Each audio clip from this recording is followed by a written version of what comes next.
After Ajanta caves, we'll be coming to the Ellora caves. So these are the Ellora caves.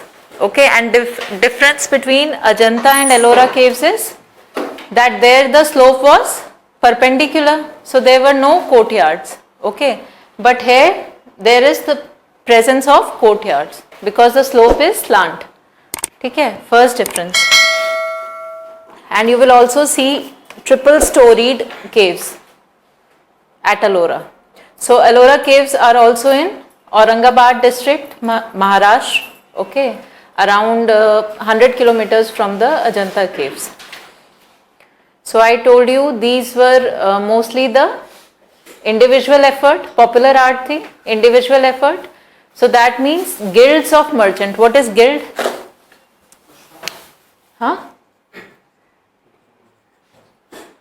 What were guilds? These were association of merchants or traders. Okay. So people, a group of people or a group of merchants practicing the same craft. It was known as guild or shremi. Okay, in ancient India. So these caves were mostly developed by guilds from different parts of the country. Okay. So therefore, that is why there is variation also. Write down next point. Confluence of many styles at one place. They are built by guilds of Karnataka, Vidarbha, Tamil Nadu. So Ajanta caves were entirely Buddhist, but Ellora caves, these are the group of 32 caves. Okay, out of which 16 caves are Brahmanical, then 12 caves are Buddhist and 4 caves are Jain caves. Okay, that means caves of all the 3 religions exist here. Okay, of Hinduism, Jainism and Buddhism. So we will be seeing the caves. First of all, we will see the Buddhist caves. So Buddhist caves, I told you 2 types of caves were there, Chaitya and Vihara. So there is one Chaitya cave, which is a very famous cave, also known as Vishwakarma cave. Okay. Vishwakarma cave. This is the Vishwakarma cave. Okay, so you can see at the end there is a stupa, and before stupa a statue of Lord Buddha is made in the preaching mode. Okay, that means this belongs to which phase? Mahayana. Okay, because there is the statue of Buddha. And this is known as Vishwakarma cave or carpenter's cave. And it is made in such a way that the ceiling would appear like the ribs in the human body. And the end of the cave is apsidal. Apsidal means that the building is rectangular, but at the end it is given a semi-spherical shape. Okay, so this means there is apsidal end to this cave. So this is one famous Buddhist cave which is known as Vishwakarma cave. Okay, so one Chaitya, that means rest are Viharas. Okay, so these are the 12 Buddhist caves.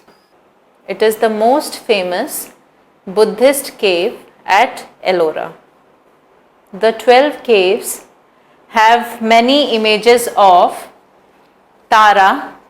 We have discussed about Hinayan and Mahayan. In the later period, one more form developed under Buddhism which is known as Vajrayana Buddhism. Okay, Vajrayana Buddhism, that was popular in the Eastern India. Tara came to be associated with Buddha and Bodhisattvas. Okay, so there was introduction of a female deity known as Tara. So Tara, Maitreya. Maitreya. Avlokiteshwar.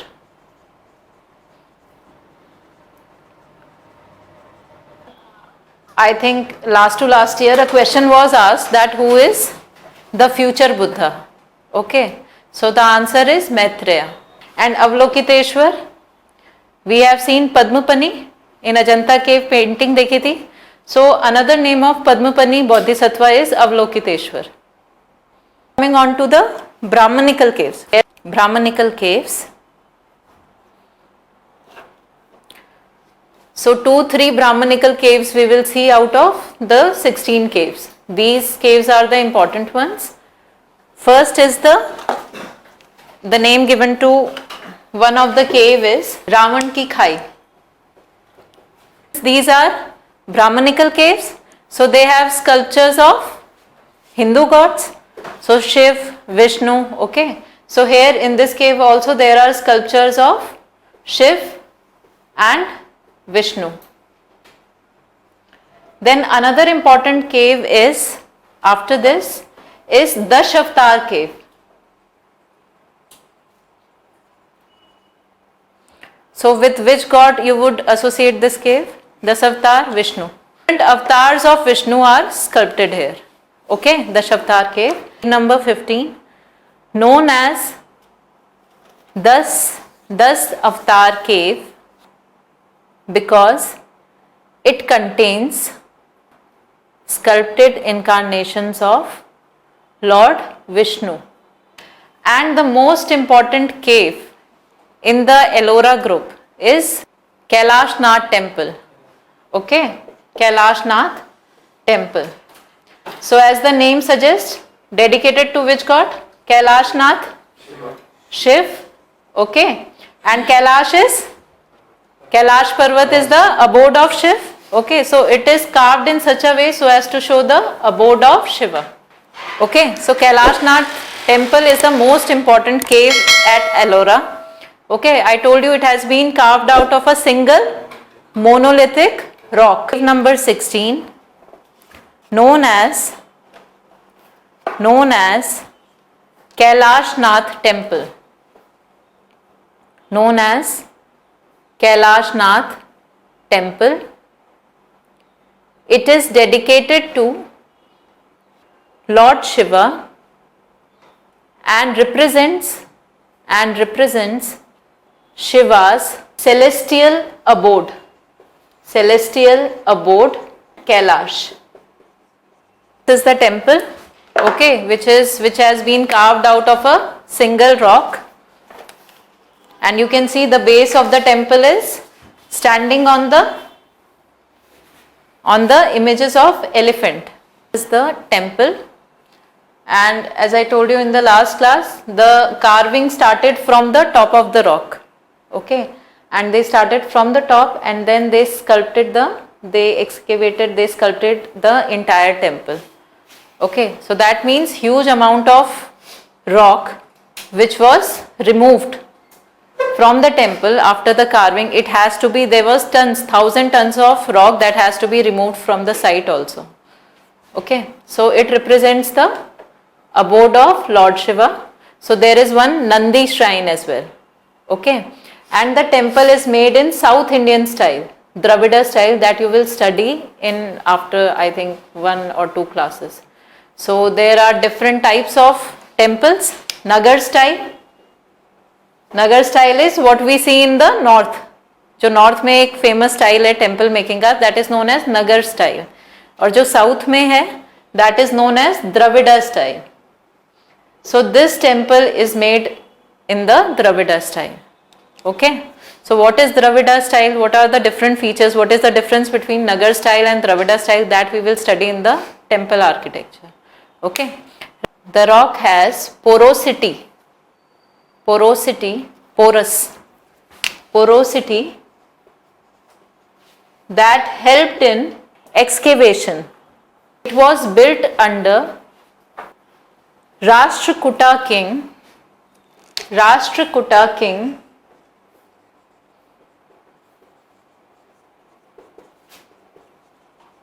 Krishna I. It is said that around 100 years, it took around 100 years to finally complete this temple. It is carved out of single monolithic rock. The grand sculpture of Ravan attempting to shake Mount Kailash with his full might is the landmark of Indian art.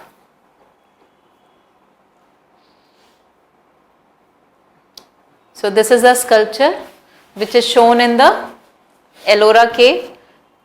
Ravan is shown trying to lift Mount Kailash, and here this is Lord Shiva and Parvati are sitting. So this sculpture is a famous sculpture from Kailash Nath temple, Ellora caves. Okay, Jain caves. So there are how many Jain caves? 4.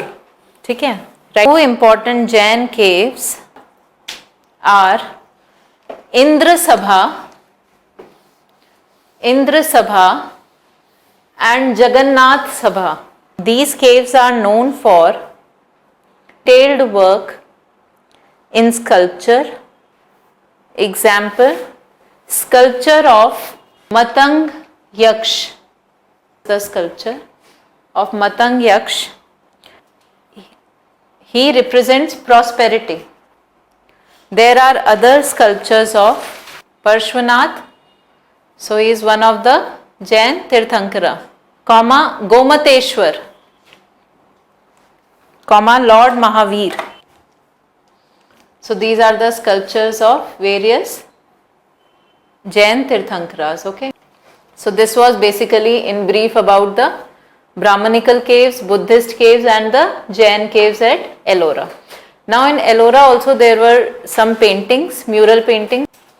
The mural paintings in Ellora are found in 5 caves, mostly in Kailash Nath temple. There was departure from Ajanta paintings. Figures have sharp features, pointed nose and protruding eyes. The paintings were done in 2 series. First at the time of carving the caves, then several centuries later. All about the Ellora caves. So the points that you should remember is that the caves of all the 3 religions are there. Okay, then there were the presence of courtyards because the slope was slanting. Okay, and Kailash Nath temple is an important cave. Then Vishwakarma cave is also an important cave. So you should remember there is just one Chaitya cave, which is the Vishwakarma cave or the carpenter's cave, and it is made in such a way that it appears like human ribs. Okay. Then there were certain Jain caves as well, and like Ajanta, some mural paintings are also found at Ellora.